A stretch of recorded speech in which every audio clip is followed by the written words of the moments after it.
मेरी जिंदगी की सबसे बड़ी ख्वाहिश बॉल पॉइंट होठों में दबाए वो सोच में पड़ गई। फिर एक लंबा सांस लेते हुए कदरे बेबसी से मुस्कुराई। बहुत मुश्किल है इस सवाल का जवाब देना। क्यों मुश्किल है? जवेरिया ने उससे पूछा।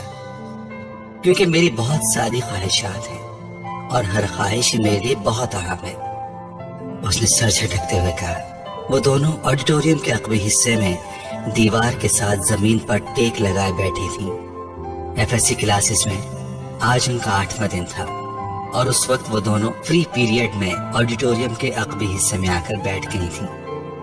नमकीन मूंगफली के दानों को एक एक करके खाते हुए जवेरिया ने उससे पूछा, तुम्हारी जिंदगी की सबसे बड़ी ख्वाहिश क्या है इमामा? इमामा ने कदरे हैरानी से उसे देखा और सोच में पड़ गई।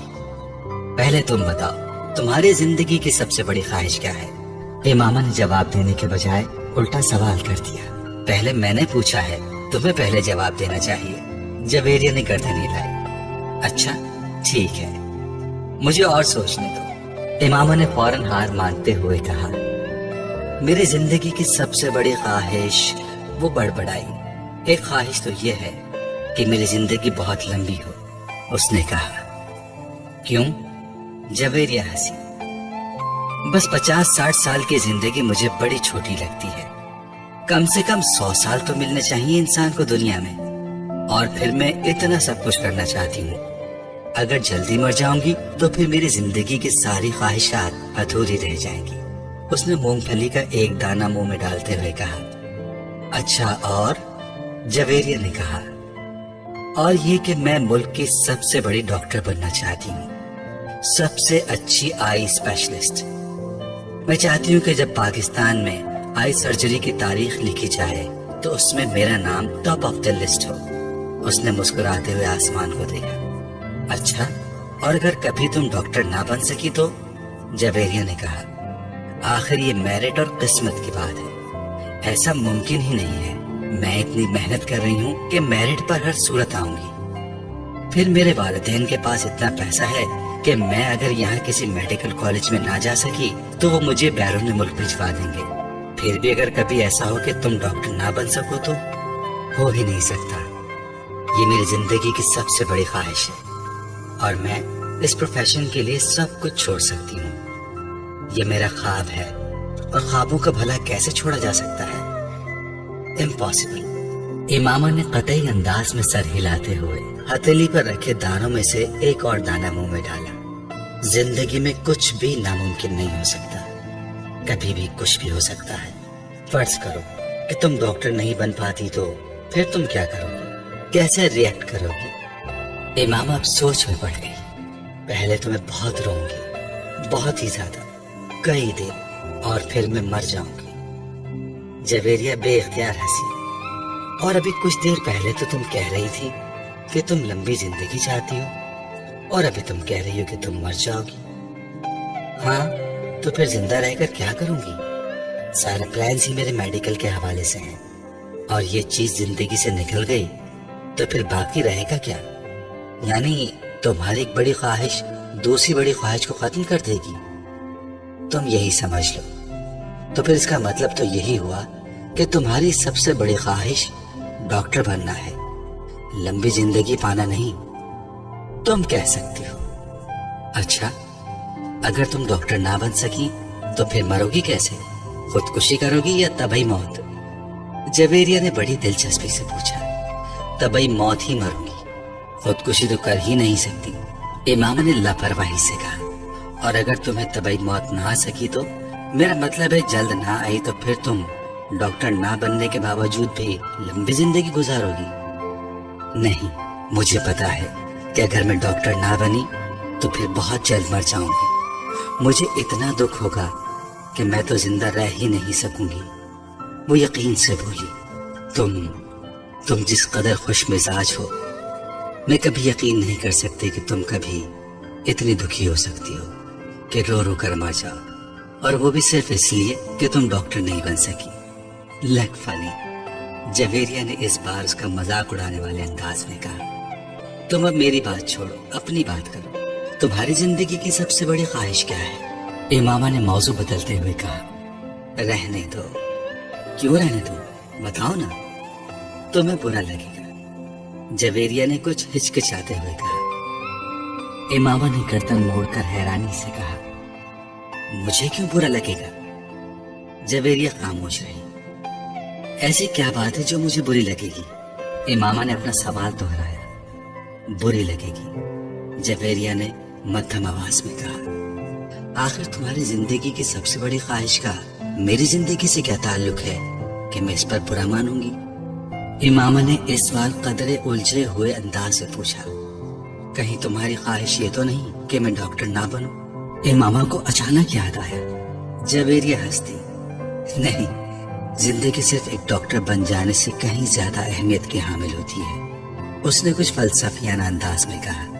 पहले अब उजवाना छोड़ दो और मुझे बताओ। इमामा ने कहा, मैं वादा करती हूँ मैं बुरा नहीं मानूंगी। इमामा ने अपना हाथ उसकी तरफ बढ़ाते हुए कहा, वादा करने के बावजूद तुम मेरी बात सुनने पर बुरी तरह नाराज होगी। बेहतर है हम कुछ और बात करें, जवेरिया ने कहा। अच्छा, मैं अंदाजा लगाती हूँ तुम्हारी इस ख्वाहिश का ताल्लुक मेरे लिए किसी बहुत आम चीज से है, राइट?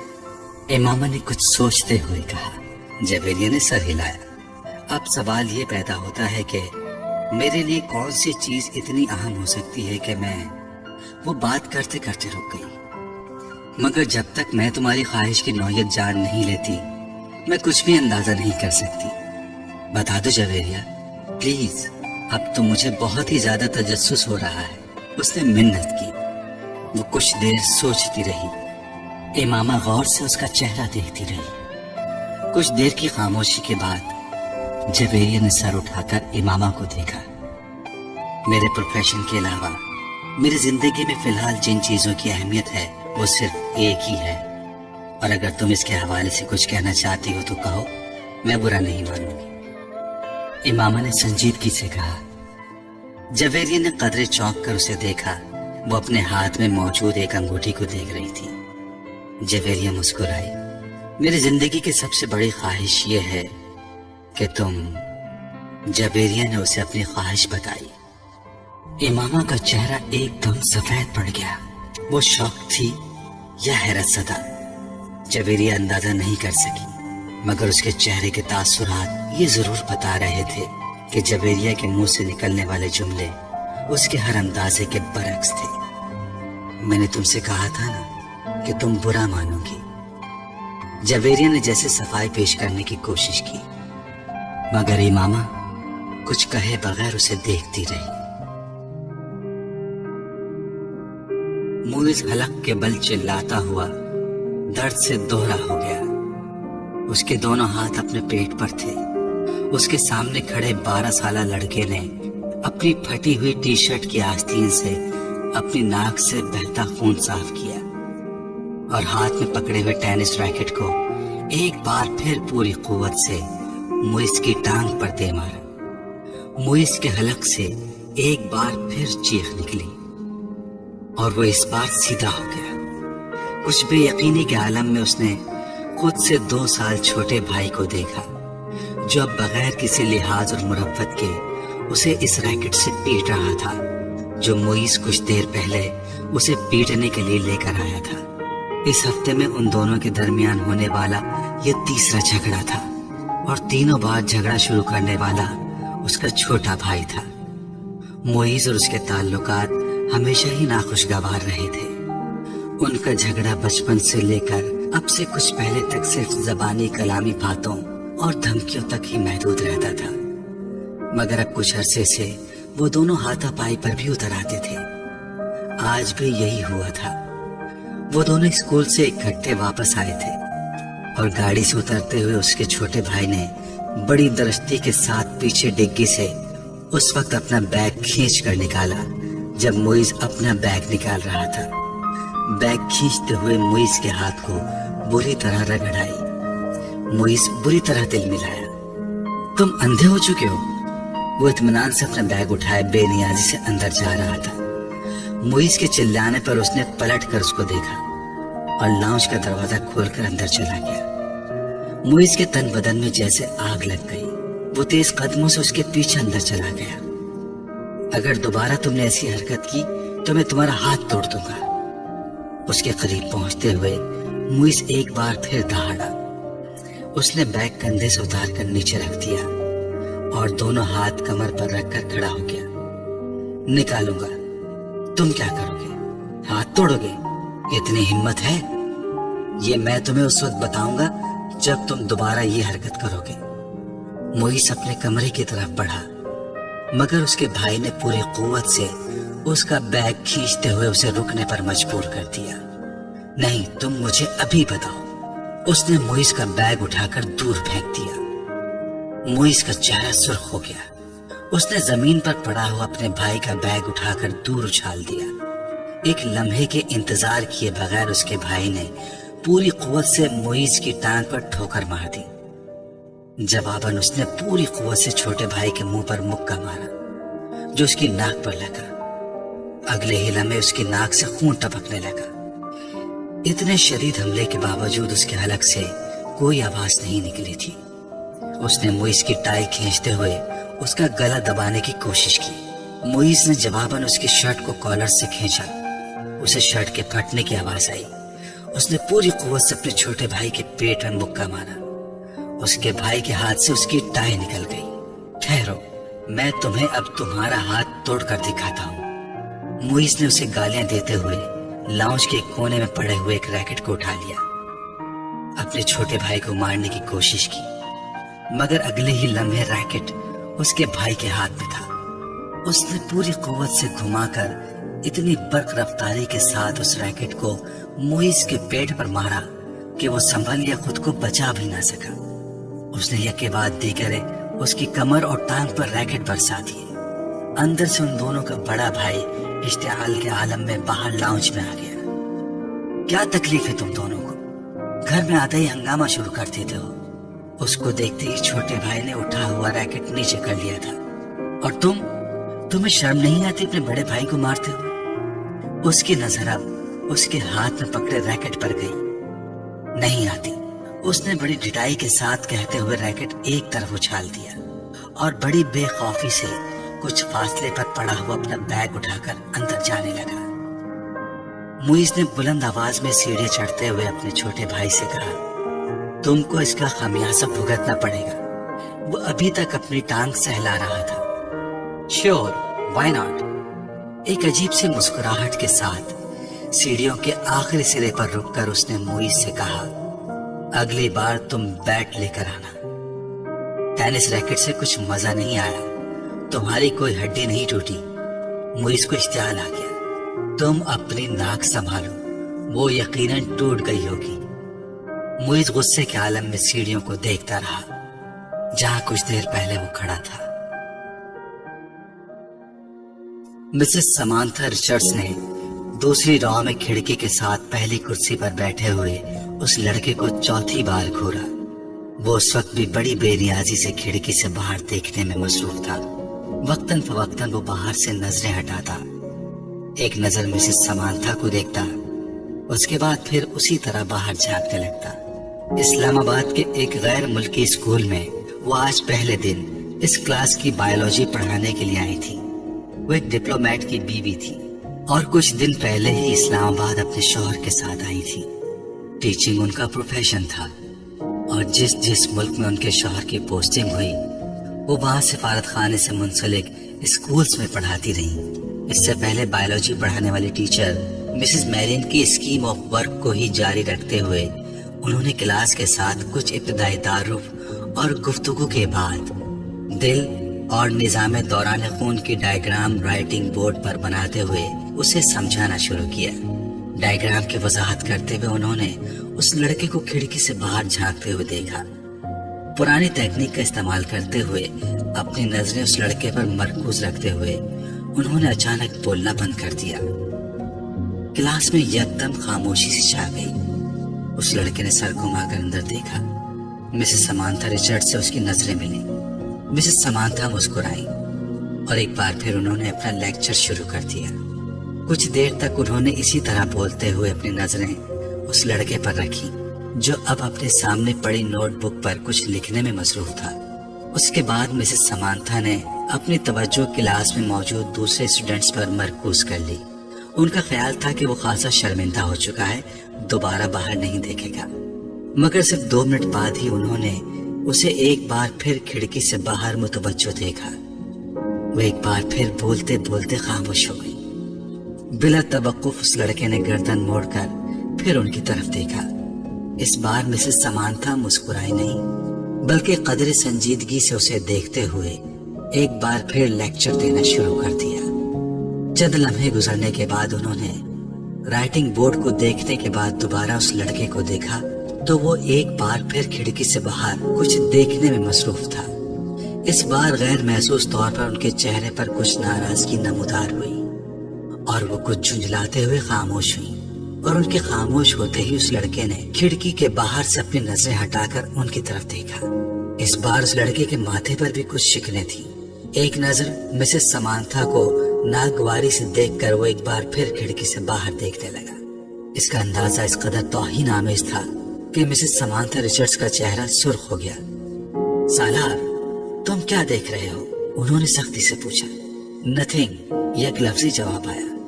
وہ اب چپتی ہوئی نظروں سے انہیں دیکھ رہا تھا۔ تمہیں پتا ہے میں کیا پڑھا رہی ہوں؟ ہوپ سو، اس نے اتنے روڈ انداز میں کہا کہ سمانتھا رچرڈز نے یکدم ہاتھ میں پکڑا ہوا مار کر کیپ سے بند کر کے ٹیبل پر پھینک دیا۔ یہ بات ہے تو پھر یہاں آؤ اور یہ ڈائیگرام بنا کر اس کو لیبل کرو، انہوں نے اسفنج کے ساتھ رائٹنگ بورڈ کو صاف کرتے ہوئے کہا۔ یکے بعد دیگر لڑکے کے چہرے پر کئی رنگ آئے۔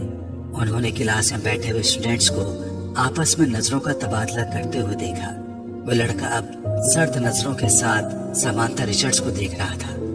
جیسے ہی انہوں نے رائٹنگ بورڈ سے آخری نشان صاف کیا، وہ اپنی کرسی سے ایک جھٹکے کے ساتھ اٹھا۔ تیز قدموں کے ساتھ اس نے ٹیبل پر پڑا ہوا مار کر اٹھایا اور برق رفتاری کے ساتھ رائٹنگ بورڈ پر ڈائیگرام بنانے لگا۔ پورے 2 منٹ 57 سیکنڈز کے بعد اس نے مارکر پر کیپ لگا کر اسے میز پر اسی انداز میں اچھالا جس انداز میں سمانتھا رچرڈز نے اچھالا تھا، اور سمانتھا کی طرف دیکھے بغیر اپنی کرسی پر آ کر بیٹھ گیا۔ مسز رچرڈ نے اسے مار کر اچھالتے یا اپنی کرسی کی طرف جاتے نہیں دیکھا۔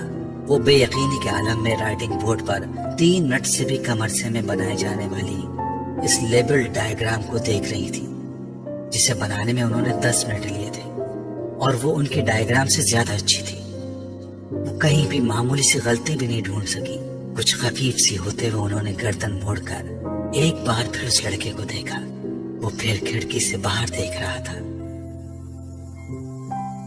وسیم نے تیسری بار دروازے پر دستک دی۔ اس بار اندر سے امامہ کی آواز آئی۔ کون ہے؟ امامہ، میں ہوں، دروازہ کھولو۔ وسیم نے دروازے سے اپنا ہاتھ ہٹاتے ہوئے کہا۔ اندر خاموشی چھا گئی۔ کچھ دیر بعد دروازے کا لاک کھلنے کی آواز سنائی تھی۔ وسیم نے دروازے کے ہینڈل کو گھما کر دروازہ کھول دیا۔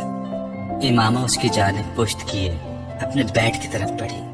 تمہیں اس وقت کیا کام آن پڑا ہے مجھ سے؟ آخر تم نے اتنی جلدی دروازہ کیوں بند کر لیا تھا؟ ابھی تو 10 بجے ہیں۔ وسیم کمرے میں داخل ہوتے ہوئے بولا۔ بس نیند آ رہی تھی مجھے۔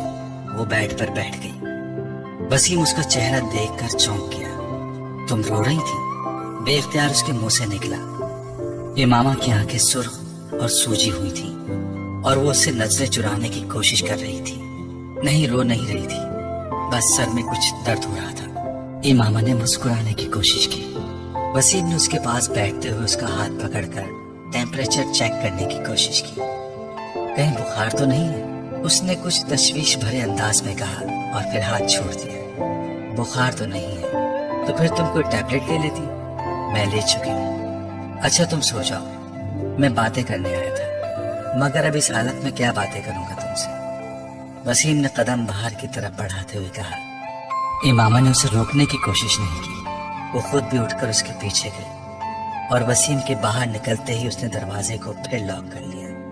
بیڈ پر اوندھے منہ لیٹ کر اس نے تکیے میں منہ چھپا لیا۔ وہ ایک بار پھر ہچکیوں کے ساتھ رو رہی تھی۔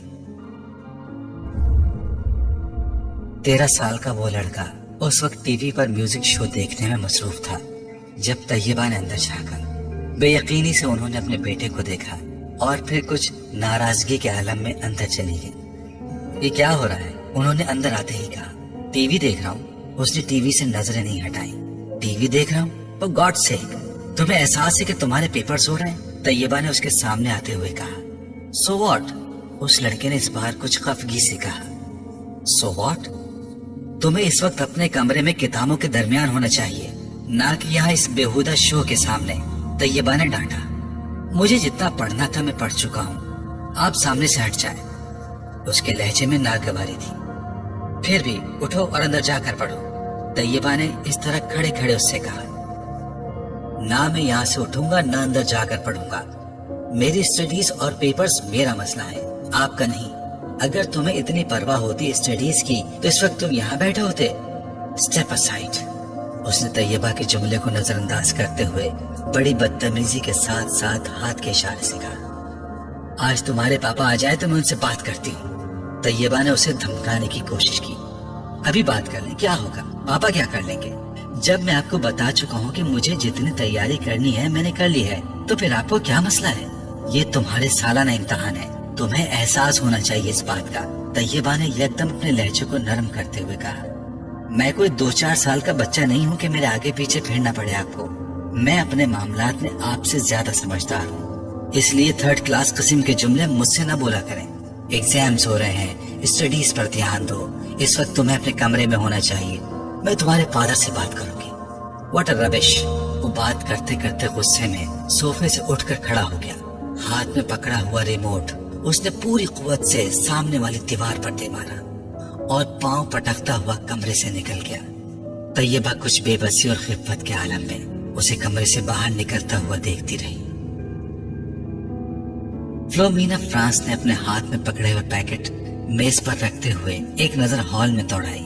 पेपर शुरू होने में भी 10 मिनट बाकी थे और हॉल में मौजूद स्टूडेंट्स किताबें, नोट्स और नोटबुक्स पकड़े तेजी से सफ़े आगे पीछे करते उन पर आखिरी नजर डाल रहे थे। उनकी जिस्मानी हरकत से उनकी परेशानी और इस्तिराब का इजहार हो रहा था।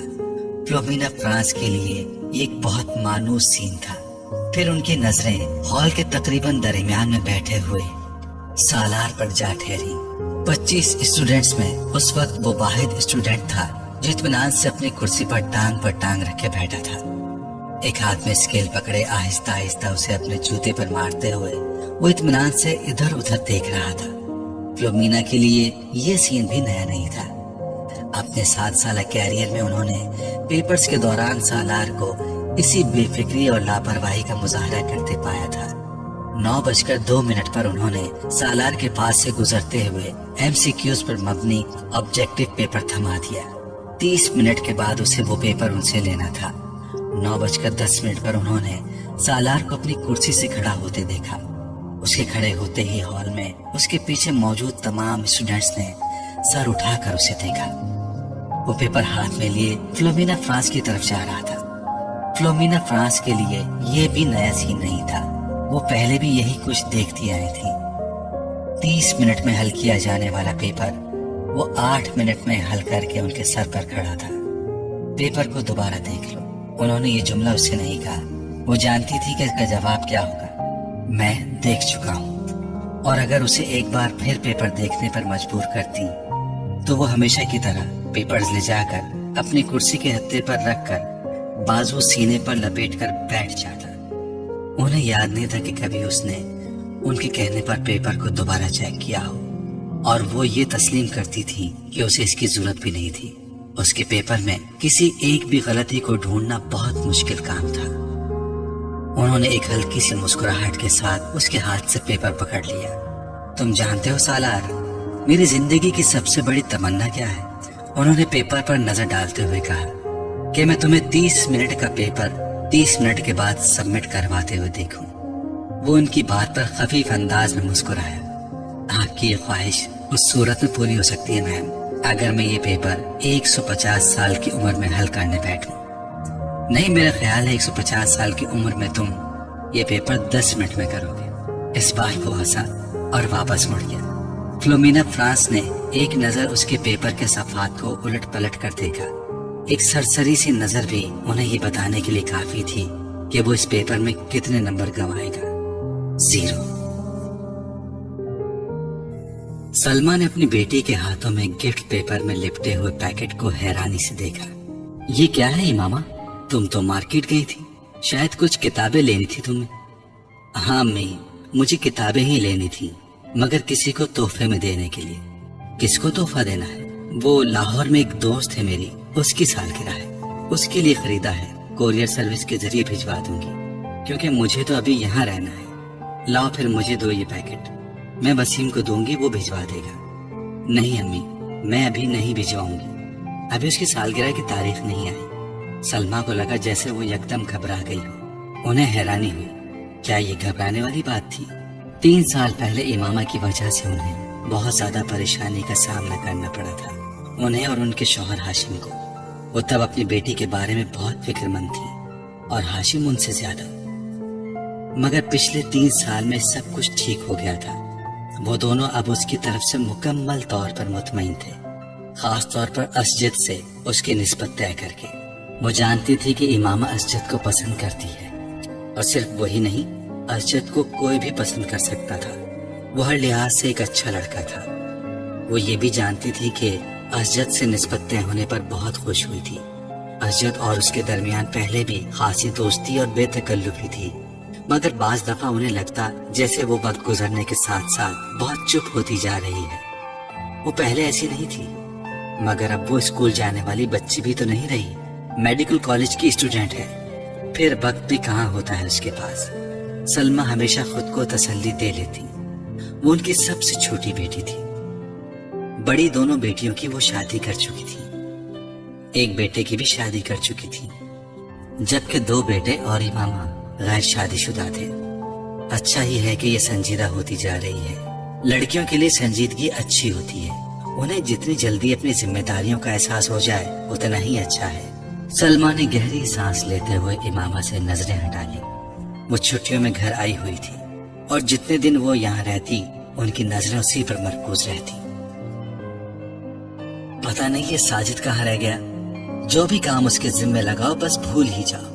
उन्हें अचानक अपने मुलाजिम का ख्याल आया, जिसके पीछे वो लाउंज में आई थी। बड़बड़ाते हुए वो लाउंज से निकल गई। ये न्यू ईयर नाइट थी। नया साल शुरू होने में 30 मिनट बाकी थे। 10 लड़कों पर मुश्तमिल 14-15 साल के लड़कों का वो ग्रुप पिछले 2 घंटों से अपने मोटरसाइकिल्स पर शहर के मुख्तलिफ सड़कों पर अपने करतब दिखाने में मसरूफ था। उनमें से चंद ने अपने माथे पर चमकदार बैंड्स बांधे हुए थे, जिन पर नए साल के हवाले से मुख्तलिफ पैगामात दर्ज थे। वो लोग 1 घंटा पहले पोश इलाके की एक बड़ी सुपरमार्केट में मौजूद थे और वहाँ वो मुख्तलिफ लड़कों पर आवाजें कसते रहे थे। अपनी बाइक्स पर सवार मुख्तलिफ चक्कर लगा रहे थे। उनके पास फायर क्रैकर्स मौजूद थे, जिन्हें वो वक्तन फवक्तन चला रहे थे। 11:15 बजे वो जिम खाने के बाहर मौजूद थे, जहाँ पार्किंग लॉट गाड़ियों से भर चुका था। ये गाड़ियाँ उन लोगों की थीं जो जिम खाने में नए साल के सिलसिले में होने वाली एक पार्टी में आए थे। उन लड़कों के पास भी इस पार्टी के दावती कार्ड मौजूद थे, क्योंकि उनमें से तकरीबन तमाम के वालिदैन जिम खाने के मेंबर्स थे। वो लड़के अंदर पहुंचे तो 11:55 हो रहे थे। चंद मिनटों बाद डांस फ्लोर समेत तमाम जगहों की लाइट्स ऑफ हो जाती थी और उसके बाद बाहर लॉन में आतिशबाजी के एक मुजाहरे के साथ नया साल शुरू होने पर लाइट्स ऑन होना थी। इसके बाद तकरीबन तमाम रात वहाँ रक्स के साथ साथ शराब पी जाती, जिसका एहतमाम नए साल की इस तकरीब के लिए जिम खाना की इंतजामिया खास तौर पर करती थी। लाइट्स ऑफ होते ही वहाँ एक तूफान बदतमीजी का आगाज हो जाता था और वहाँ मौजूद लोग उसी तूफान बदतमीजी के लिए वहाँ आते थे। 15 साल वो लड़का भी 10 लड़कों के इस ग्रुप के साथ आने के बाद उस वक्त डांस फ्लोर पर रॉक बीट पर डांस कर रहा था। डांस में उसकी महारत काबिले दीद थी। 12 बजने में 10 सेकंड रह जाने पर लाइट्स ऑफ हो गई और ठीक 12 बजे लाइट्स यकदम दोबारा ऑन कर दी गई। अंधेरे के बाद सेकंड्स गिनने वालों की आवाजें अब शोर और खुशी के कहकाहों और चीखों में बदल गई थी।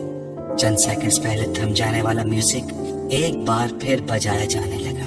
वो लड़का अपने दोस्तों के साथ बाहर पार्किंग में आ गया, जहां बहुत से लड़के अपनी अपनी गाड़ियों के हॉर्न बजा रहे थे। उन्हीं लड़कों के साथ बियर के कैन पकड़े वो वहां मौजूद एक गाड़ी की छत पर चढ़ गया। उस लड़के ने गाड़ी की छत पर खड़े खड़े अपनी जैकेट की जेब से बियर का एक भरा हुआ कैन निकाला और पूरी कुव्वत से कुछ फासले पर खड़ी एक गाड़ी की विंड स्क्रीन पर दे मारा। एक धमाके के साथ गाड़ी की विंड स्क्रीन चूर चूर हो गई। वो लड़का इत्मीनान के साथ अपने बाएं हाथ में पकड़ा कैन पीता रहा। वो पिछले आधे घंटे से कामरान को वीडियो गेम खेलते हुए देख रहा था। स्क्रीन पर मौजूद स्कोर में कोई खास इजाफा नहीं हो रहा था। शायद इसकी वजह वो मुश्किल ट्रैक था जिस पर कामरान को गाड़ी ड्राइव करनी थी। सालार लाउंज के सोफों में से एक सोफे पर बैठा अपनी नोटबुक पर कुछ लिखने में मसरूफ था, मगर वक्तन फवक्तन नजर उठाकर टीवी स्क्रीन को भी देख रहा था जहां कामरान अपनी जिद्दोजहद में मसरूफ था। ठीक आधे घंटे बाद उसने नोटबुक बंद करके सामने पड़ी मेज पर रख दी, फिर मुंह पर हाथ रखकर जमाही रुकी।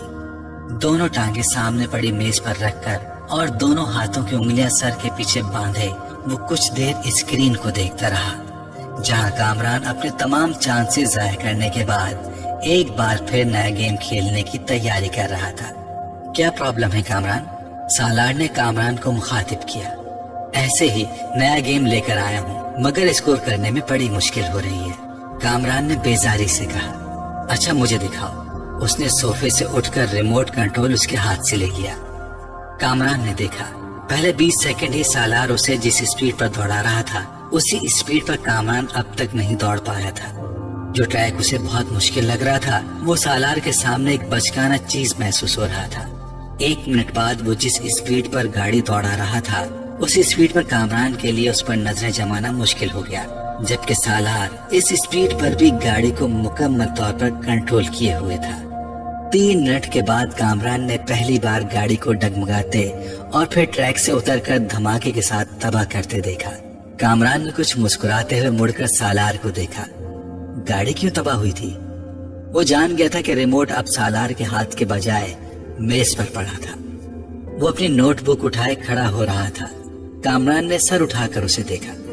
बहुत बोरिंग गेम है, कामरान ने तबसरा किया और कामरान की टांगों को फलांगते हुए लाउंज से बाहर निकल गया।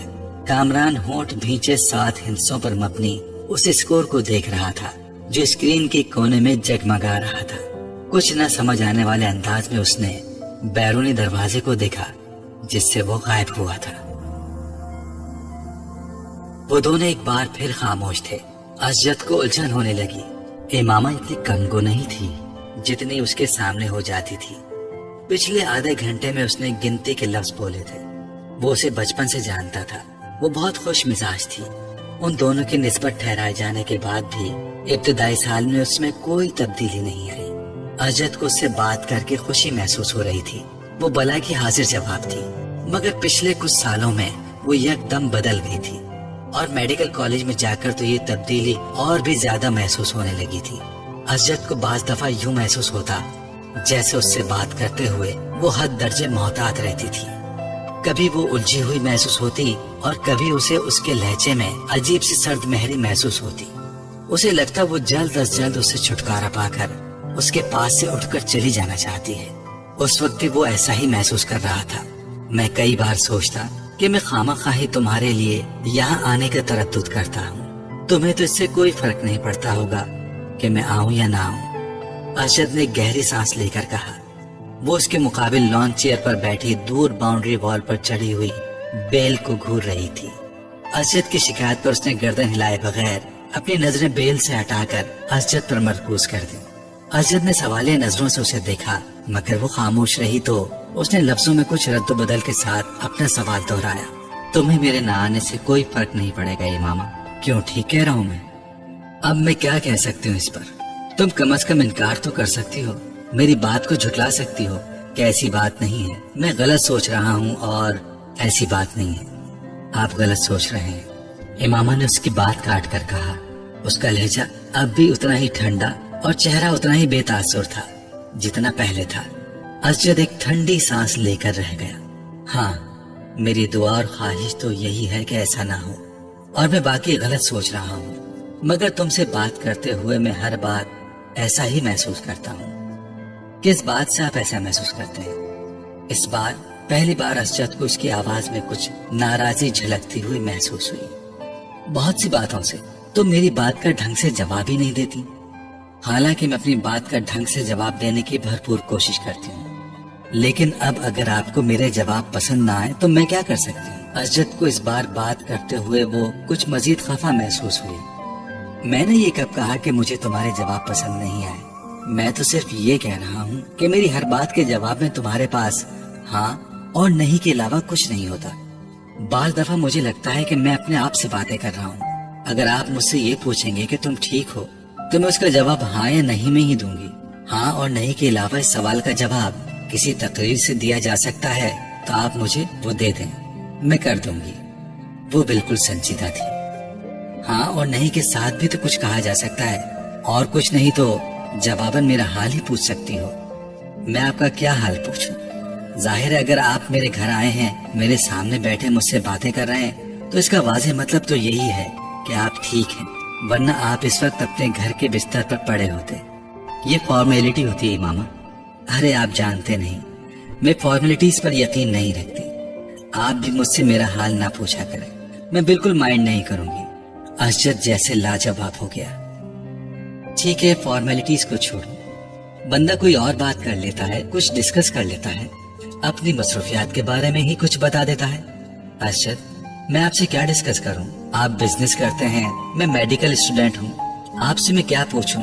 स्टॉक मार्केट की पोजीशन, ट्रेंड बुलिश था या बियरिश, इंडेक्स में कितने पॉइंट्स का इजाफा हुआ, या अगली कंसाइनमेंट कहाँ भेज रहे हैं, इस बार गवर्नमेंट ने आपको कितनी रिबेट दी, उसका लहजा अब भी उतना ही सर था। या आपसे एनाटॉमी डिस्कस करूं, कौन से अवामिल इंसान के जिगर को मुतासिर करते हैं, बाईपास सर्जरी में इस साल कौन सी नई टेक्निक इस्तेमाल की गई है, दिल की धड़कन बहाल करने के लिए कितने से कितने वोल्ट का इलेक्ट्रिक शॉक दिया जा सकता है। तो हम दोनों की मसरूफियात तो ये हैं। अब इनके बारे में डिस्कशन से आप और मैं मोहब्बत और बेतकल्लुफी की कौन सी नई मंजिलें तय करेंगे, वो मेरी समझ से बाहर है। असजद का चेहरा सुर्ख हो गया। अब वो इस लम्हे को कोस रहा था जब उसने इमामा से शिकायत की थी। और भी तो मसरूफियात होती है इंसान की। असजद ने कदरे कमजोर लहजे में कहा, नहीं, पढ़ाई के अलावा मेरी तो और कोई मसरूफियात नहीं है। इमामा ने कतईयत से सर हिलाते हुए कहा, पहले भी तो हम दोनों आपस में बहुत सी बातें करते थे। इमामा ने उसकी बात काट दी। पहले की बात छोड़ें, अब मैं वक्त जाया करना अफोर्ड नहीं कर सकती। हैरत मुझे आप पर हो रही है कि आप बिजनेसमैन होकर इतनी इमेच्योर और इमोशनल सोच रखते हैं। आपको तो खुद बहुत प्रैक्टिकल होना चाहिए। अरशद कुछ न बोल सका। हम दोनों के दरमियान जो रिश्ता है वो हम दोनों जानते हैं। अब अगर आप मेरी प्रैक्टिकल अप्रोच को बेइल्तिफाती, बेनियासी, नाराजी समझें तो मैं क्या कर सकती हूँ? मैं आपके साथ यहाँ बैठी हूँ तो इसका मतलब यही है कि मैं इस रिश्ते को अहमियत देती हूँ, वरना कोई अजनबी तो इस तरह यहाँ मेरे साथ बैठकर चाय नहीं पी सकता। वो एक लम्हे के लिए रुकी। और जहाँ तक इस बात का ताल्लुक है कि आपके आने या ना आने से मुझे कोई फर्क पड़ेगा या नहीं, हकीकत यह है कि हम दोनों ही बहुत मसरूफ रहते हैं। हम मॉडर्न एज की पैदावार हैं। ना मैं कोई हीर हूँ और ना आप रांझे के कबीले से ताल्लुक रखते हैं कि मेरे लिए घंटों ये फरीजा सर अंजाम दें। सच यही है कि फर्क वाकई नहीं पड़ता कि हम दोनों मिलें या ना मिलें, बातें करें या ना करें। हमारा रिश्ता अब वही रहेगा जो अब है, या आपको लगता है इसमें कोई तब्दीली आ सकती है? अगर असजद के माथे पर पसीना नहीं आया था तो इसकी वाहिद वजह दिसंबर का महीना था। उन दोनों की उम्र में 8 साल का फर्क था, मगर उस वक्त पहली बार असजद को ये फर्क 18 साल का महसूस हुआ। वो उसे अपने आप से 18 साल बड़ी लगने लगी थी।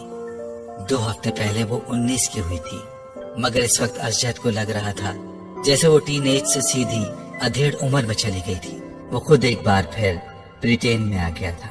टांग पर टांग रखते असजद के चेहरे पर नजर जमाए उसी बेतासुर अंदाज में उसके जवाब की मुंतजिर थी। असजद ने कुर्सी के हत्थे पर टिके उसके हाथ में मंगनी की अंगूठी को देखा और खनकार कर अपना गला साफ करने की कोशिश की। तुम बिल्कुल ठीक कह रही हो। मैं सिर्फ इसलिए डिस्कशन की बात कर रहा था कि हमारे दरमियान अंडरस्टैंडिंग डेवलप हो सके। असजद, मैं आपको बहुत अच्छी तरह समझती और जानती हूँ, और ये जानकर मुझे बहुत अफसोस हुआ कि आप समझते हैं कि हमारे दरमियान अभी भी किसी अंडरस्टैंडिंग को डेवलप करने की जरूरत है। मेरा ख्याल था हम दोनों के दरमियान अच्छी खासी अंडरस्टैंडिंग है। वो असजद का दिन नहीं था। असजद ने एतराफ किया। और अगर आपको ये ख्याल है कि एनाटॉमी और बिजनेस को डिस्कस करके हम कोई अंडरस्टैंडिंग डेवलप कर लेंगे तो ठीक है, आइंदा हम यही डिस्कस कर लिया करेंगे। इमामा के लहजे में लापरवाही का अंसर था। तुमको मेरी बात बुरी लगी है? बिल्कुल भी नहीं। मैं क्यों बुरा मानूंगी? उसके लहजे में मौजूद हैरत के उनसर ने अजद को मजीद शर्मिंदा कर दिया। शायद मैंने गलत बात की है, शायद नहीं यकीनन। उसने तीनों लफ्जों पर बारी बारी जोर देते हुए कहा, तुम जानती हो मेरे नजदीक ये रिश्ता कितनी अहमियत का हामिल है। मेरे बहुत से ख्वाब हैं इस रिश्ते के हवाले से, तुम्हारे हवाले से। अजद ने गहरा सांस लेकर कहा। इमामा बेतासुर चेहरे के साथ उसे बेल को देख रही थी। शायद इसीलिए मैं जरूरत से ज्यादा एहसास हो जाता हूँ। मुझे इस रिश्ते के हवाले से कोई खौफ नहीं है। मैं जानता हूँ ये रिश्ता हम दोनों की मर्जी से हुआ है। वो उसके चेहरे पर नजरें जमाए बड़े जज्ब से कह रहा था, और यकदम ही उसे एक बार फिर यह एहसास होने लगा था जैसे वो वहां मौजूद नहीं थी, उसकी बात नहीं सुन रही थी। अजद को लगा वो एक बार फिर खुद से बातें कर रहा था। एक बहुत बड़ी कोठी के अकब में मौजूद टैक्सी से म्यूजिक की आवाजें बाहर लॉन तक आ रही थी। बाहर मौजूद कोई भी शख्स टैक्सी के अंदर मौजूद लोगों की कुव्वत बर्दाश्त पर हैरानी का इजहार कर सकता था, लेकिन वो टैक्सी के अंदर मौजूद लोगों की हालत देख लेता तो वो उस हैरान कुन कुव्वत बर्दाश्त की वजह जान जाता। टैक्सी में मौजूद 6 लड़के जिस हालत में थे, उस हालत में उससे ज्यादा तेज और बुलंद म्यूजिक भी उन पर असरअंदाज ना हो सकता था। और जहाँ तक 7वें लड़के का ताल्लुक था तो वो ऐसी किसी चीज से मुतासिर नहीं होता था। एनेक्सी का वो कमरा उस वक्त धुएं के मरगोलों और अजीब किस्म की बू से भरा हुआ था। कालीन पर एक मशहूर रेस्टोरेंट से लाए गए खानों के खुले हुए डब्बे और डिस्पोजेबल प्लेट्स, चमचे भी पड़े थे। कालीन पर खाने पीने की बची कुची चीजें और हड्डियां भी इधर उधर फेंकी गई थी। सॉफ्ट ड्रिंक की प्लास्टिक की बोतलें भी इधर उधर लुढ़क रही थी। केचप की बोतलों से निकलने वाली केचप कालीन को कुछ और बदनुमा बना रही थी। वो 7 लड़के उसी कालीन पर एक दूसरे से कुछ फासले पर विराजमान थे। उनके सामने कालीन पर बियर के खाली कैंस का एक ढेर भी लगा हुआ था। और तफरीह का ये सिलसिला वहीं तक नहीं रुका था। उस वक्त वो इन ड्रग्स को इस्तेमाल करने में मसरूफ थे जिनका इंतजाम उनमें से किसी एक ने किया था। पिछले 2 माह में वो तीसरी बार इस एडवेंचर के लिए इकट्ठे हुए थे और 3 मौके पर वो 4 मुख्तलिफ किस्म की ड्रग्स इस्तेमाल कर चुके थे। पहली बार उन्होंने वो ड्रग इस्तेमाल की थी जो उनमें से एक को अपने बाप के दराज से मिली थी। दूसरी बार उन्होंने जो ड्रग्स इस्तेमाल की थी वो उन्होंने अपने एक स्कूल फेलोज के तवस्सुत से इस्लामाबाद के एक क्लब से खरीदी थी। और इस बार वो जो ड्रग इस्तेमाल कर रहे थे वो उन्होंने एक ट्रिप पर रावलपिंडी की एक मार्केट में अफगान से खरीदी थी। तीनों मौकों पर उन्होंने उन ड्रग्स के साथ अल्कोहल का इस्तेमाल किया था जिसका हुसूल उनके लिए मुश्किल नहीं था। उस वक्त भी उन 7 लड़कों में से 6 लड़के पूरी तरह नशे में थे। उनमें से एक अभी भी कांपते हाथों के साथ ड्रग्स को सूंघने की कोशिश कर रहा था, जबकि 2 लड़के सिगरेट पीते हुए बाकी लड़कों के साथ टूटी फूटी गुफ्तगू कर रहे थे। सिर्फ 7वां लड़का मुकम्मल तौर पर होश में था। उस लड़के का चेहरा पिंपल से भरा हुआ था और उसके गले में मौजूद एक सियाह तंग डोरी में 3-4 तांबे की अजीब सी शक्लों के जेवरात परोए हुए थे। एल्विस प्रेस्ले स्टाइल्स के कॉलर वाली एक चेकदार डार्क ब्लू शर्ट के साथ एक बेहुदा सी सुरमई जीन्स पहने हुए था जिसके दोनों घुटनों पर मैडोना का चेहरा पेंट किया गया था। उसने आंखें खोलकर अपने दाएं तरफ मौजूद लड़कों पर एक उचटती नजर डाली। उसकी आंखें सुर्ख हो रही थीं, मगर उस सुर्खी के बावजूद ऐसा कोई तासुर नहीं दे रही थीं कि वो बाकी लड़कों की तरह मुकम्मल तौर पर नशे की गिरफ्त में था। चंद मिनट उन्हें देखने के बाद उसने सीधे होते हुए डेबिया में मौजूद बाकी ड्रग्स कोन में डाल दी और एक छोटे से स्ट्रॉ के साथ उसे सूंघने लगा। काफी देर बाद उसने स्ट्रॉ को एक तरफ फेंक दिया और अपने हाथ की पोर पर थोड़ी सी ड्रग रखकर जबान की नोक के साथ कुछ दिलचस्पी, तजस्सुस मगर एहतियात के साथ उसे चखा। दूसरे ही लम्हे उसने बर्क रफ्तारी के साथ अपने बाएं जानिब थूका। ड्रग यकीनन बहुत अच्छी क्वालिटी की थी। उसकी आंखें अब पहले से ज्यादा सुर्ख हो रही थी, मगर अभी भी वो अपने होश हवास में था। उसके चेहरे के तासुरात से अंदाजा हो रहा था कि वो अपनी सरगर्मी से कुछ ज्यादा महसूस नहीं हुआ। 1-2 मिनट के बाद उसने अपने पास कालीन पर पड़े हुए बेयर के केन से चंद घूंट लेते हुए ड्रग्स के जायके को साफ करने की कोशिश की। केन रखने के बाद वो चंद मिनट तक कोन में मौजूद ड्रग्स को देखता रहा। दूसरे 6 लड़के उस वक्त नशे में पूरी तरह धुत कारपेट पर औंधे सीधे पड़े थे। मगर वो अब भी उसी तरह बैठा कैन में मौजूद बियर के घूंट लेते हुए पुरसोच अंदाज में उन सबको देखता रहा।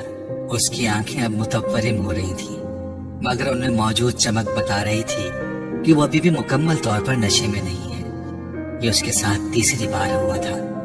पहली 2 बार ड्रग्स इस्तेमाल करने के बाद वो इसी तरह बैठा रहा था, जबकि उसके दोस्त बहुत जल्द नशे में धुत हुए थे। रात के पिछले पहर वो इन लोगों को इसी हालत में छोड़कर खुद घर आ गया था। आज भी वो यही करना चाहता था। कमरे के अंदर मौजूद ड्रग की बू से अब पहली बार वो उलझने लगा। उसने खड़े होने की कोशिश की और वो लड़खड़ाया। अपनी लड़खड़ाहट पर काबू पाते हुए वो सीधा खड़ा हो गया। नीचे झुककर उसने कारपेट से की रिंग, वॉलेट और क्रेडिट कार्ड उठाए। फिर आगे बढ़कर उसने स्टीरियो को बंद कर दिया। अपनी मुतवर्रिम और सुर्ख आंखों से उसने कमरे में एक नजर दौड़ाई, यूं जैसे वो कोई चीज याद करने की कोशिश कर रहा हो। फिर वो कमरे के दरवाजे की तरफ बढ़ गया। एक बार फिर नीचे बैठकर उसने जॉकर्स पहने, उनके तस्मों को टखनों के गिर्द लपेटकर गिरा बांधी। फिर दरवाजे का लॉक खोलकर वो बाहर निकल गया। रोशनी से यकदम वो कॉरिडोर की तारीकी में आ गया था। अंधेरे में अपना रास्ता ढूंढते हुए वो एनेक्सी के बैरूनी दरवाजे को खोलता हुआ बाहर लॉन में आ गया। एनेक्सी की सीढ़ियां उतरते हुए अपनी नाक से कोई चीज बहती महसूस हुई। बायां हाथ उठाकर उसने अपने ऊपरी होंठ पर रखा। उसकी उंगलियां चिपचिपाने लगी थी। उसने हाथ उठाते हुए अपनी उंगलियों को एनेक्सी की बैरूनी लाइट की रोशनी में देखा। उसके पोरों पर खून के कतरे लगे हुए थे। उसने अपनी ट्राउजर की जेब टटोलते हुए अंदर से एक रुमाल बरामद किया और अपने पोरों पर लगा खून साफ किया। उसके बाद उसी रुमाल के साथ उसने अपनी नाक से चमकने वाला खून साफ किया। उसे अपने हलक में कोई चीज चुभती हुई महसूस हुई। उसने खनकार कर अपना गला साफ करने की कोशिश की। उसे अब अपने सीने में घुटन का एहसास होने लगा। चंद गहरी सांस लेकर उसने घुटन को कम करने की कोशिश की। वहीं खड़े खड़े उसने 2-3 बार नीचे थूका और एक बार फिर सीढ़ियां उतरने के लिए कदम बढ़ाया। वो एकदम ठटक कर रह गया। उसकी नाक में अजीब सी सनसनाहट हुई और फिर एकदम कोई चीज पूरी कुव्वत से बहने लगी। वो बेख्तियार कमर के बल झुक गया। एक धार की सूरत में उसकी नाक से निकलने वाला खून सीढ़ियों पर गिरने लगा था। मार्बल पर फिसलता हुआ खून। वो उसे देखता रहा। गोल्फ क्लब में तकरीबें तकसीम इनामात मुनक्किद की जा रही थी। 16 साला सालार सिकंदर भी अंडर 16 की कैटेगरी में 7 अंडर पार के स्कोर के साथ पहली पोजीशन की ट्रॉफी वसूल करने के लिए मौजूद था। सिकंदर उस्मान ने सालार सिकंदर का नाम पुकारे जाने पर तालियां बजाते हुए उस ट्रॉफी कैबिनेट के बारे में सोचा, जिसमें इस साल उन्हें कुछ मजीद तब्दीलियां करवानी पड़ेंगी। सालार को मिलने वाली शील्ड्स और ट्रॉफीज की तादाद इस साल भी पिछले सालों जैसी ही थी। उनके तमाम बच्चे ही पढ़ाई में बहुत अच्छे थे, मगर सालार सिकंदर बाकी सबसे मुख्तलिफ था। ट्रॉफीज, शील्ड्स और सर्टिफिकेट्स के मामले में वो सिकंदर उस्मान के बाकी बच्चों से बहुत आगे था। 150 IQ लेवल के हामिल उस बच्चे का मुकाबला करना उनमें से किसी के लिए भी मुमकिन था भी नहीं। फखरी अंदाज में तालियां बजाते हुए सिकंदर उस्मान ने दाएं तरफ बैठी अपनी बीवी से सरगोशी में कहा, ये गोल्फ में उसकी 13वीं और इस साल की 4थी ट्रॉफी है। हर चीज का हिसाब रखते हो तुम, उसकी बीवी ने मुस्कुराते हुए जैसे कदरे सताइशी अंदाज में अपने शौहर से कहा, जिसकी नजरें उस वक्त मेहमान खुसूसी से ट्रॉफी वसूल करते हुए सालार पर मरकूज थी। सिर्फ गोल्फ का और क्यों, वो तुम अच्छी तरह जानती हो। सिकंदर उस्मान ने अपनी बीवी को देखा जो अब सेट की तरफ जाते हुए सालार को देख रही थी। आई बैट अगर ये उस वक्त मुकाबले में शिरकत करने वाले प्रोफेशनल खिलाड़ियों के साथ खेल रहा होता तो भी उस वक्त उसके हाथ में यही ट्रॉफी होती। सिकंदर उस्मान ने बेटे को दूर से देखते हुए कुछ फखरी अंदाज में दावा किया। सालार अब अपनी सीट के अतराफ में मौजूद दूसरी सीटों पर मौजूद दूसरे इनामात हासिल करने वालों से हाथ मिलाने में मसरूफ था। उसकी बीवी को सिकंदर उस्मान के दावे पर कोई हैरानी नहीं हुई, क्योंकि वो जानती थी सालार के बारे में ये एक बाप का जज्बाती जुमला नहीं था, वो वाकई इतना ही गैर मामूली था। उसे 2 हफ्ते पहले अपने भाई जुबैर के साथ इसी गोल्फ कोर्स पर 18वां होल पर खेले जाने वाला गोल्फ मैच याद आया। रफ में तफाकत गिर जाने वाली एक बॉल को वो जिस सफाई और महारत के साथ वापस ग्रीन पर लाया था, उसने जुबैर को महवे हयात कर दिया। वो पहली बार सालार के साथ गोल्फ खेल रहा था। मुझे यकीन नहीं आ रहा, 18 होल के खात्मे तक किसी को भी ये याद नहीं था कि उसने ये जुमला कितनी बार बोला था।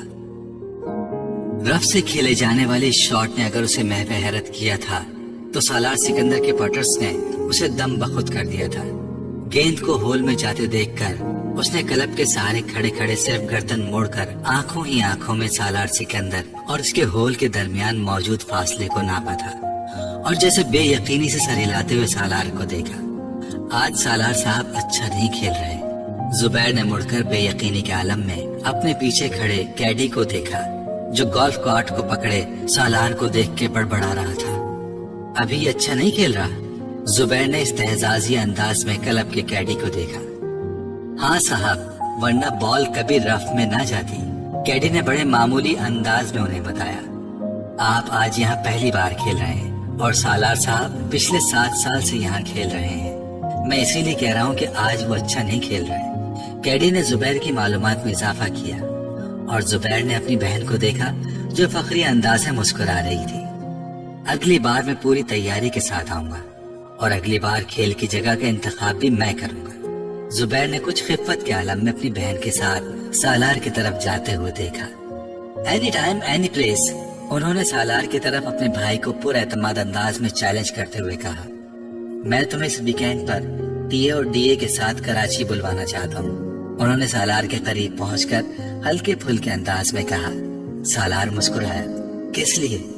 मेरे बिहाफ पर तुम्हें कराची चैम्बर ऑफ कॉमर्स के सदर के साथ एक मैच खेलना है।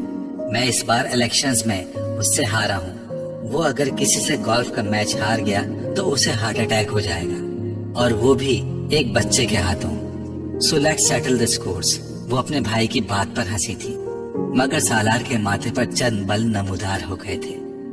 बच्चा? उसने उनके जुमले में मौजूद वाहिद काबिल एतराज लफ्ज पर जोर देते हुए उसे दोहराया। मेरा ख्याल है अंकल, मुझे कल आपके साथ 18 होल्स का एक और गेम खेलना पड़ेगा। अजय दरवाजा खोलकर अपनी माँ के कमरे में दाखिल हुआ। अम्मी, आपसे एक जरूरी बात करनी है। हाँ कहो, क्या बात है? अजय सोफे पर बैठ गया। आप हाशिम अंकल की तरफ नहीं गई? नहीं, क्यों, खास बात है? हाँ, ये मामा इस वीकेंड पर आई हुई है। अच्छा, आज शाम को चलेंगे। तुम गए थे वहाँ? शकीला ने मुस्कुराते हुए कहा। हाँ, मैं गया था। कैसी है वो? इस बार तो खासे अरसे बाद आई है, शकीला को याद आया। हाँ, 2 माह बाद। शकीला को अजब कुछ उलझा हुआ लगा। कोई मसला है? अम्मी, मुझे इमामा पिछले काफी अरसे से बहुत बदली बदली लग रही है, उसने गहरा सांस लेते हुए कहा। बदली बदली? क्या मतलब? मतलब तो मैं शायद आपको नहीं समझा सकता, बस उसका रवैया मेरे साथ कुछ अजीब सा है। अशद ने कंधे उचकाते हुए कहा। आज तो वो एक मामूली सी बात पर नाराज हो गई, पहले जैसी कोई बात नहीं रही उसमें। मैं समझ नहीं पा रहा उसे हुआ क्या है। तुम्हें वहम हो गया होगा अशद, उसका रवैया क्यों बदलने लगा? तुम कुछ ज्यादा ही जज्बाती होकर सोच रहे हो। शकीला ने उसे हैरानी से देखा। नहीं अम्मी, पहले मैं भी यही समझ रहा था कि शायद मुझे वहम हो गया है, लेकिन अब खास तौर पर आज मुझे अपने ये एहसासात वहम नहीं लगे। वो बहुत उखड़े अंदाज से बात करती रही मुझसे। तुम्हारा क्या ख्याल है, उसका रवैया क्यों बदल गया है? शकीला ने ब्रश मेज पर रखते हुए कहा। ये तो मुझे नहीं पता। तुमने पूछा उससे? एक बार नहीं, कई बार। फिर हर बार आपकी तरह वो भी यही कहती है कि मुझे गलत फहमी हो गई है, उसने कंधे उचकाते हुए कहा। कभी कहती है स्टडीज की वजह से ऐसा है, कभी कहती है कि अब वो मैच्योर हो गई है इसलिए। ये ऐसी कोई गलत बात तो नहीं है, हो सकता है वाकई ये बात हो। शकीला ने कुछ सोचते हुए कहा। अम्मी, बात संजीदगी की नहीं है, मुझे लगता है वो मुझसे कतराने लगी है, अरशद ने कहा। तुम फजूल बातें कर रहे हो अरशद, मैं नहीं समझती कि ऐसी कोई बात होगी।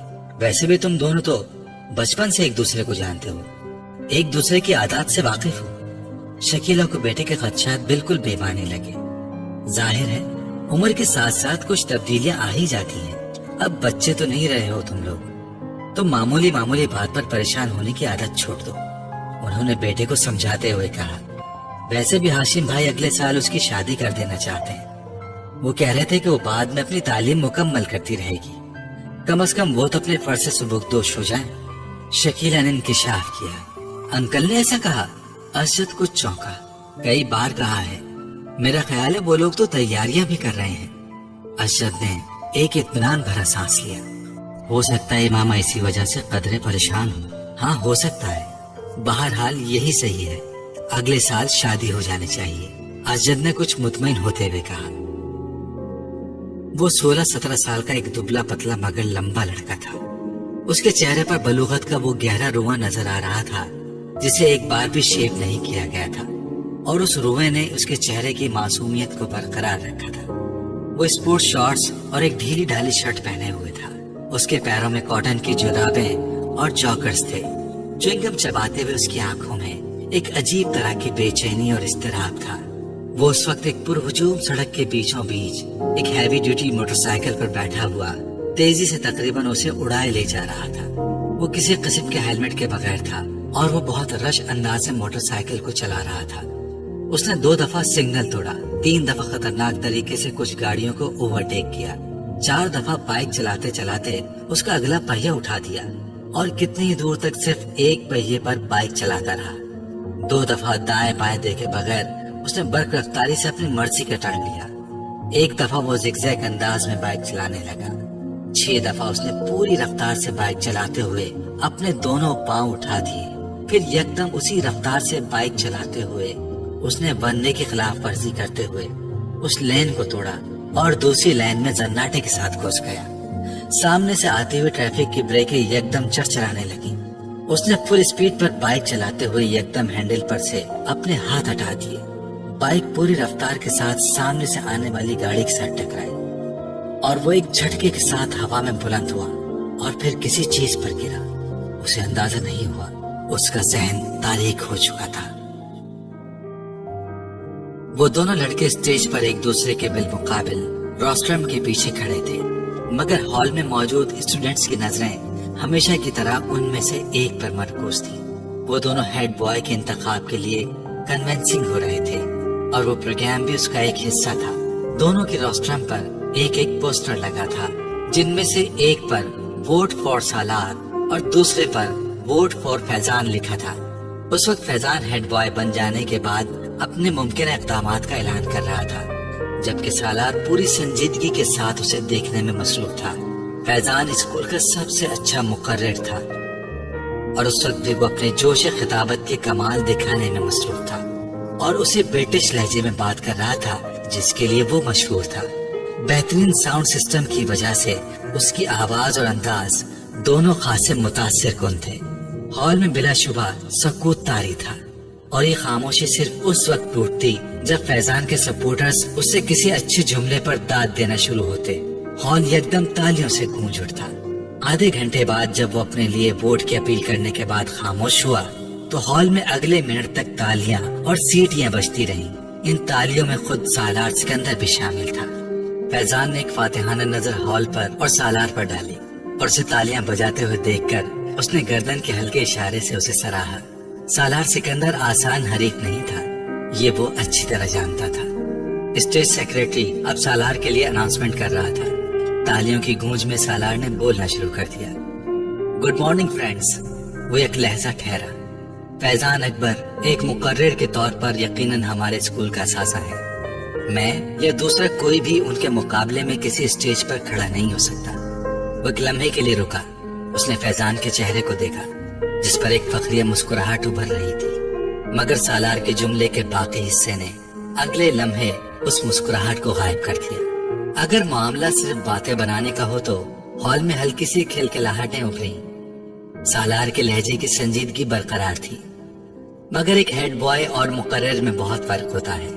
मुकर्रिर को बातें करना होती हैं, हेड बॉय को काम करना होता है। दोनों के दरमियान टॉकर और डूअर का फर्क होता है और great talkers are not great doers. Salar के सपोर्टर्स की तालियों से हॉल गूंज उठा। मेरे पास फैजान अकबर जैसे खूबसूरत लफ्जों की रवानी नहीं है। उसने अपनी बात जारी रखी।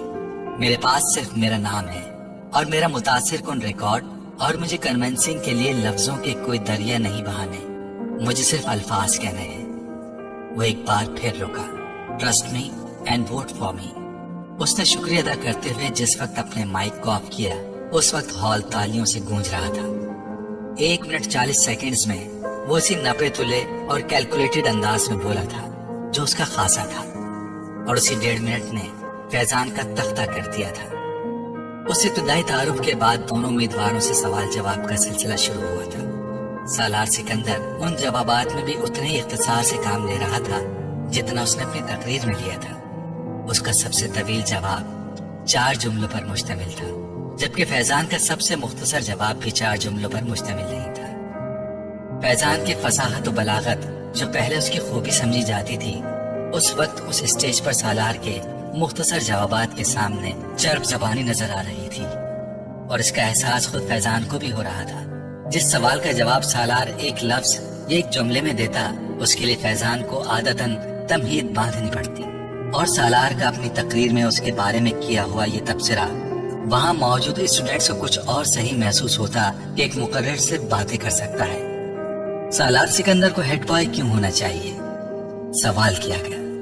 क्योंकि आप बेहतरीन शख्स का इंतखाब चाहते हैं। जवाब आया कि ये जुमला खुद सताइशी नहीं है। एतराज किया गया, नहीं, ये जुमला खुद शनासी है। एतराज को रद्द कर दिया गया। खुद सताइशी और खुद शनासी में क्या फर्क है?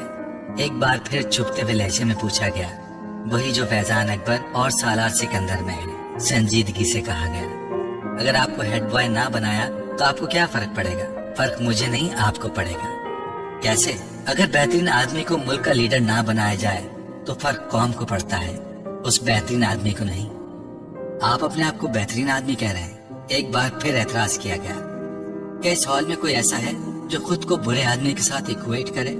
हो सकता है हो, फिर मैं उससे मिलना चाहूंगा। हॉल में हंसी की आवाज उभरी। हेड बॉय बनने के बाद सालार सिकंदर जो तब्दीलियां लाएगा उसके बारे में बताएं। तब्दीलियां बताई नहीं जाती, दिखाई जाती हैं, और ये काम हेड बॉय बनने से पहले नहीं कर सकता। चंद और सवाल किए गए। फिर स्टेज सेक्रेटरी ने हाज़रीन में से एक आखिरी सवाल लिया। वो एक श्रीलंकन लड़का था जो कुछ शरारती अंदाज में मुस्कुराते हुए खड़ा हुआ। अगर आप मेरे एक सवाल का जवाब दे दें तो मैं और मेरा पूरा ग्रुप आपको वोट देगा। सालार उसकी बात पर मुस्कुराया। जवाब देने से पहले मैं जानना चाहूंगा कि आपके ग्रुप के कितने लोग हैं? उसने पूछा। 6, उस लड़के ने कहा। सालार ने सर हिलाया। ओके, सवाल करें। आपको कुछ हिसाब किताब करते हुए मुझे बताना है कि अगर हम 2,67,895 में 9,52,852 को जमा करें, फिर उसमें से 3,99,999 को तफरीक करें, फिर उसमें 9,29,292 को जमा करें और उसे वो श्रीलंकन लड़का ठहर ठहर कर एक कागज पर लिखा हुआ एक सवाल पूछ रहा था। 6 के साथ ज़र्ब दें, फिर उसे 2 के साथ तकसीम करें और जवाब में 4,92,359 को जमा कर दें तो क्या जवाब आएगा? वो लड़का अपनी बात मुकम्मल ना कर सका। 81,42,473 बड़ी बर्क रफ्तारी के साथ सालार ने जवाब दिया। उस लड़के ने कागज पर एक नजर दौड़ाई और फिर कुछ बेयकीनी से सर हिलाते हुए तालियां बजाने लगा। फैजान अकबर को उस वक्त अपना आप एक एक्टर से ज्यादा नहीं लगा। पूरा हॉल उस लड़के के साथ तालियां बजाने में मसरूफ था। फैजान अकबर को पूरा प्रोग्राम एक मजाक महसूस होने लगा। 1 घंटे बाद जब वो सालार सिकंदर से पहले उस स्टेज से उतर रहा था तो वो जानता था कि वो मुकाबले से पहले ही मुकाबला हार चुका था। 150 के IQ लेवल वाले उस लड़के से उसे जिंदगी में इससे पहले कभी इतना हसद महसूस नहीं हुआ। इमामा आपा, आप लाहौर कब जाएंगी? वो अपने नोट्स को देखते हुए चौंकी। सर उठाकर उसने साथ को देखा। वो साइकिल की रफ्तार को अब बिल्कुल आहिस्ता किए उसके गिर्द चक्कर लगा रहा था। कल? क्यों? तुम क्यों पूछ रहे हो? इमामा ने अपनी फाइल बंद करते हुए कहा। जब आप चली जाती हैं तो मैं आपको बहुत मिस करता हूँ। वो बोला। क्यों? इमामा ने मुस्कुराते हुए पूछा। क्योंकि आप मुझे बहुत अच्छी लगती हैं और आप मेरे लिए बहुत से खिलौने लाती हैं और आप मुझे सैर करवाने ले जाती हैं और आप मेरे साथ खेलती हैं, इसलिए। उसने तफसीली जवाब दिया। आप मुझे अपने साथ लाहौर नहीं ले जा सकती? इमामा अंदाजा नहीं कर सकी ये तजवीज थी या सवाल। मैं कैसे ले जा सकती हूँ? मैं तो खुद हॉस्टल में रहती हूँ, तुम कैसे रहोगे वहाँ? इमामा ने जवाब दिया। साथ साइकिल चलाते हुए कुछ सोचने लगा। फिर उसने कहा, तो फिर आप जल्दी यहाँ आया करें। अच्छा, जल्दी आया करूंगी। इमामा ने मुस्कुराते हुए कहा, तुम ऐसा किया करो कि मुझसे फोन पर बात कर लिया करो, मैं फोन किया करूंगी तुम्हें। हाँ ये ठीक है। साद को उसकी तजवीज पसंद आई। साइकिल की रफ्तार में इजाफा करते हुए वो लॉन के लंबे लंबे चक्कर काटने लगा। इमामा बेदिहानी के आलम में उसे देखने लगी। वो उसका भाई नहीं था। 10 साल साद 5 साल पहले उनके घर आया था। कहाँ से आया था उसके बारे में वो नहीं जानती थी, क्योंकि उसे इसके बारे में उस वक्त कोई तजस्सुस नहीं हुआ था। मगर क्यों लाया गया था ये वो अच्छी तरह जानती थी। साद अब 10 साल का था और वो घर में बिल्कुल घुल मिल गया था। इमामा से वो सबसे ज्यादा मानूस था। इमामा को अक्सर उस पर तरस आता। तरस की वजह उसका लावारिस होना नहीं था, तरस की वजह उसका मुस्तकबिल था। उसके 2 चचाओं और एक ताया के घर भी उस वक्त उसी तरह के गोद लिए हुए बच्चे पल रहे थे। उनके मुस्तकबिल पर भी तरस खाने पर मजबूर थी। फाइल हाथ में पकड़े साइकिल पर लॉन में घूमते साथ पर नजरें जमाए वो किसी गहरी सोच में डूबी हुई थी। उसे देखते हुए वो इस तरह की बहुत सी सोचों में उलझ जाती थी, मगर उसके पास कोई हल नहीं था। वो इसलिए कि कुछ नहीं कर सकती थी।